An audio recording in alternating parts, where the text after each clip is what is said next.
Welcome to the computer class. अगर आप भी ये चाहते हैं कि एक्सेल आपकी डुप्लीकेट एंट्री को खुद रोक दे तो आपके लिए ये वीडियो रियल गेम चेंजर है।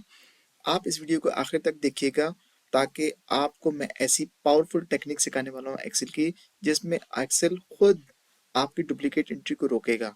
इसके साथ साथ इस वीडियो के अंदर आप ड्रॉप डाउन लिस्ट भी सीखेंगे जो डेटा वैल्यूएशन के जरिए हम लगाते हैं। तो लेट्स स्टार्ट द टॉपिक। अभी देखिए आपके पास एक ये एंट्री दे रहा है, इसके अंदर जो है मेरे पास कार्ड नंबर है EG1, EG2, EG3, EG4। अब अगर मैं यहाँ पे देता हूँ इस इन्हीं कार्ड नंबर के अंदर में से अगर कोई कार्ड नंबर देता हूँ, जैसे फॉर एग्जांपल मैं लेता हूँ EG3, तो ये डेफिनेटली मुझे बोल देगा कि डुप्लीकेट एंट्री अलाउ नहीं है। अगर इसी की जगह मैं EG5 करता हूँ तो देखिए इसने एंट्री क्या की, एक्सेप्ट कर ली। और इसके साथ ही अगर मैं यहाँ पे कोई नेम लिखता हूँ, फॉर एग्जाम्पल मैंने लिखा अली,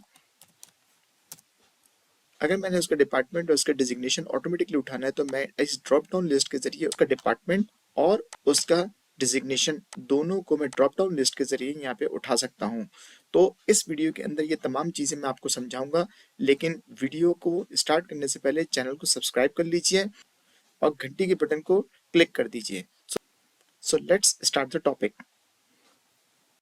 जी, तो सबसे पहले हम लेते हैं एम्प्लॉय का कार्ड नंबर और यहीं पर हम लगाएंगे क्या चीज़, हम लगाएंगे यहाँ पे डबल एंट्री का ब्लॉकेज, ताकि हम पूरी मेहनत करने के बाद आखिर में अगर हम एंट्री ब्लॉक लगाएंगे तो फिर फ़ायदा नहीं होगा, हमारी पूरी मेहनत ज़ाया होगी। ये कार्ड नंबर है, इसी के अंदर हमने लगाना है डबल एंट्री की ब्लॉकेज।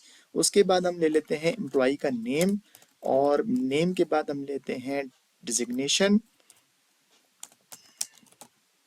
डिजिग्नेशन के बाद हम लेते हैं डिपार्टमेंट।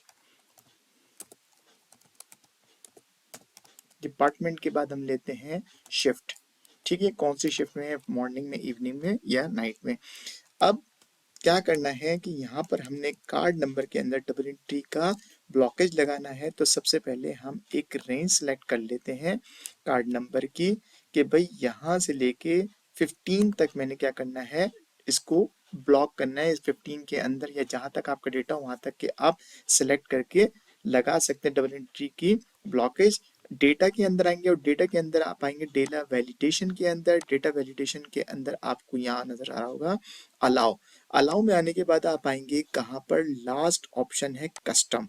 कस्टम में आने के बाद आपने क्या करना है, लेना है सबसे पहले क्या, इज इक्वल टू, और लेना है फार्मूला काउंट इफ का।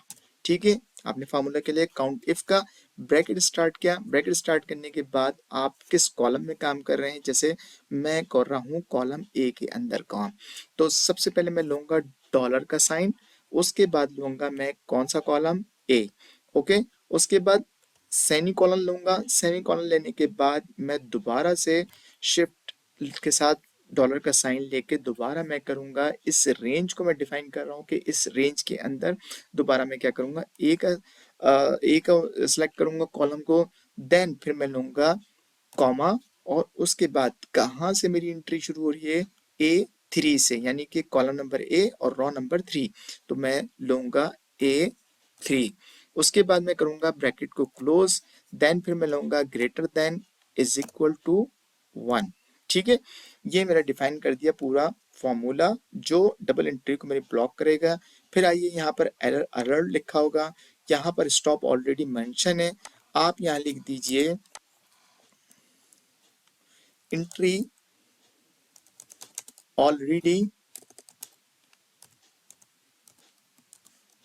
एग्जिस्ट, और फिर आपने कर दिया इसको ओके। राइट, अब मैं लेता हूँ कार्ड नंबर 1। अच्छा, कार्ड नंबर 1 के मैं लेता हूँ EG1। ठीक है, उसके बाद मैंने लिया EG2। उसके बाद लूंगा EG1 को। अगर मैं दोबारा करूंगा तो देखिए उसने फौरन मुझे अलर्ट किया कि एंट्री ऑलरेडी एग्जिस्ट। ठीक है, और अगर मैं इस जगह पे EG4 ले लूं, EG5 ले लूं, तो ये मुझे नहीं करेगा क्योंकि मेरी एंट्री अलग हो रही है। अगर मैं दोबारा से EG2 लेता हूं तो देखिए ये जरूर ब्लॉक करेगा। ये देखिए, यहाँ तक कि आपको बात क्लियर हो गई है। अब आ जाए आप डिजिग्नेशन पे और डिपार्टमेंट पे, हम अपने किस तरीके से हम अपने डेटा को एंट्री को आसान कर सकते हैं। देखिए, आप एक यहाँ पे लेंगे एक और शीट। उसके बाद आप ये कह लीजिए कि आपके पास डिपार्टमेंट है, फॉर एग्जांपल 5 या 4 डिपार्टमेंट हम ले लेते हैं। डिपार्टमेंट में पहले हम डिजिग्नेशन लेते हैं। डिजिग्नेशन हमारे पास भाई प्रोडक्शन मैनेजर,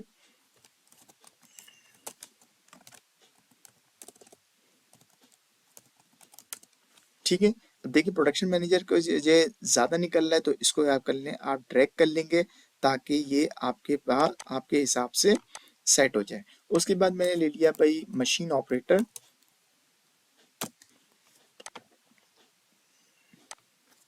उसके बाद ले लिया मैंने क्यूसी।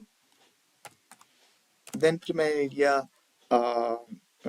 Marketing manager.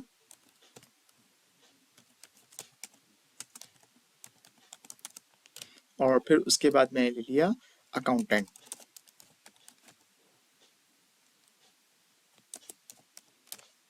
ये मैंने ले लिया अपने डिजिग्नेशन। उसके बाद हम ले लेते हैं अपने डिपार्टमेंट। डिपार्टमेंट में हम लिख लेते हैं सबसे पहले प्रोडक्शन। देखें यहाँ पे इसको ड्रैग कर लें ताकि वैलिडेशन के वक्त आसानी रहे। उसके बाद हमने ले लिया मार्केटिंग। उसके बाद हमने ले लिया अकाउंट्स, ठीक है। और फिर अगर आप और भी आपके पास डिपार्टमेंट है तो आप और डिपार्टमेंट ले लीजिए।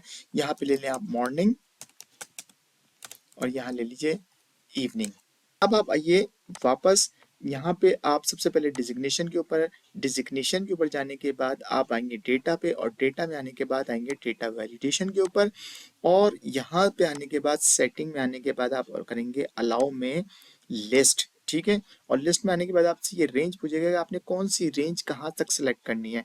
आप इस रेंज को क्लिक करेंगे और फिर आएंगे शीट नंबर 2 पर। क्योंकि हमने ये सबसे पहले डिजिग्नेशन सेलेक्ट किए इसलिए ये डिजिग्नेशन वाला कॉलम मैंने ले लिया और इसके बाद इसको कर दिया ओके, ठीक है। अब इसको जो जहां तक आपका डेटा है इसको आप वहां तक के ड्रैग कर लीजिए। फॉर एग्जांपल मैंने 8 तक इसको ड्रैग कर लिया, राइट। फिर उसके बाद डिपार्टमेंट में आ जाइए। डिपार्टमेंट में भी आप क्या करेंगे, डिपार्टमेंट में डेटा वैलिडेशन के अंदर जाएंगे, वही काम करेंगे लिस्ट का।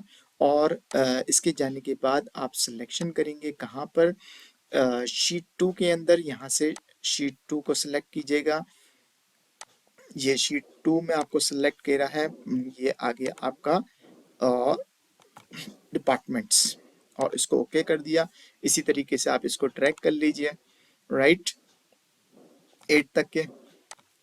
लास्ट में आने के बाद आपके पास आ गई शिफ्ट। शिफ्ट में आने के बाद वही काम आपने करना है बगैर परेशान हुए। यहाँ पे आके लिस्ट, लिस्ट में आने के बाद आपका सिलेक्शन, सिलेक्शन में आने के बाद यहाँ पर आपको ऑप्शन देना है मॉर्निंग और इवनिंग का, ठीक है। और फिर उसके बाद आप इसको कर दीजिए ओके और फिर इसको कर लीजिए 8 तक सिलेक्ट अपना, या जहां तक आपका डेटा है वहां तक के आप इसको ओके कर दें। अब मैं कहता हूँ भाई सबसे पहले मेरे पास जो है एम्प्लॉय है जिया और वो मशीन ऑपरेटर है प्रोडक्शन में। तो मैंने यहाँ पे जिया लिखा, सिर्फ मैंने नाम इंटर करना है और फिर उसके बाद सब कुछ आपके पास बना बनाया आएगा। ये मशीन ऑपरेटर, उसके बाद इसको यहाँ से ट्रैक कर लें ताकि पूरा नाम आ जाए। उसके बाद आपने क्या हो, डिपार्टमेंट प्रोडक्शन है और शिफ्ट इसकी मॉर्निंग की है। शिफ्ट इसके पास मॉर्निंग की ले लेते हैं, ये देखें मॉर्निंग आ गया। आपके पास देखें कितना आसान काम हो गया, सिर्फ आपने नाम लिखना है। उसके बाद आप ले लेते हैं भाई अली। अली जो है मार्केटिंग मैनेजर है, या इसका यहाँ पे मार्केटिंग मैनेजर ले लीजिए। ये आ गया मार्केटिंग मैनेजर। और उसके बाद इसके जो डिपार्टमेंट है वो कौन सा है, मार्केटिंग का है, ये मार्केटिंग ले लिया आपने। और उस देन फिर इसकी भी शिफ्ट मॉर्निंग की ले लें आप, ठीक है। और फिर यहाँ से आप इसकी शिफ्ट ले लीजिए मॉर्निंग की, ठीक है भाई। अब क्या करना है, अब इस डेटा को इस तरीके से जो है वो सिलेक्ट कर लें आप। और यहाँ से आके आप कर देंगे बॉर्डर इसकी, ये आ गई बॉर्डर। और इसकी जो साइडें हैं वो बॉर्डर को कर दें आप हाईलाइट। और यहाँ पर जो मैंने पहली लाइन छुटवाई थी यहाँ पर आप लिखेंगे अल्फा टेक्सटाइल मिल्स लिमिटेड, ठीक है। उसके बाद आपने क्या करना है, क्या करना है, इसको सिलेक्ट करना है। सिलेक्ट करने के बाद आपने क्या करना है, ऑल्टर HMC। देखिए ये जो है आपका सेंट्रलाइज भी हो गया और क्या हो गया आपका मर्ज भी हो गया। उसके बाद आपने इसको भी जो हाईलाइट कर देना है, और ये आपका हो गया डेटा तैयार। ठीक है भाई, इस तरीके से आपने जो है अपनी सबसे इजीएस्ट वे में आपको मैंने डेटा एंट्री का तरीका बताया है। इसमें डबल एंट्री भी मैंने रोकनी सिखा दी और इसमें आपको मैंने ये भी सिखा दिया कि किस तरीके से आप डेटा वैलिडेशन के अंदर चीज़ों को सिलेक्ट करके इजीली अपना डेटा एंट्री या कोई भी आप शीट बना सकते हैं। Thank you very much. Channel को सब्सक्राइब करना नहीं भूलना। Take care, good bye.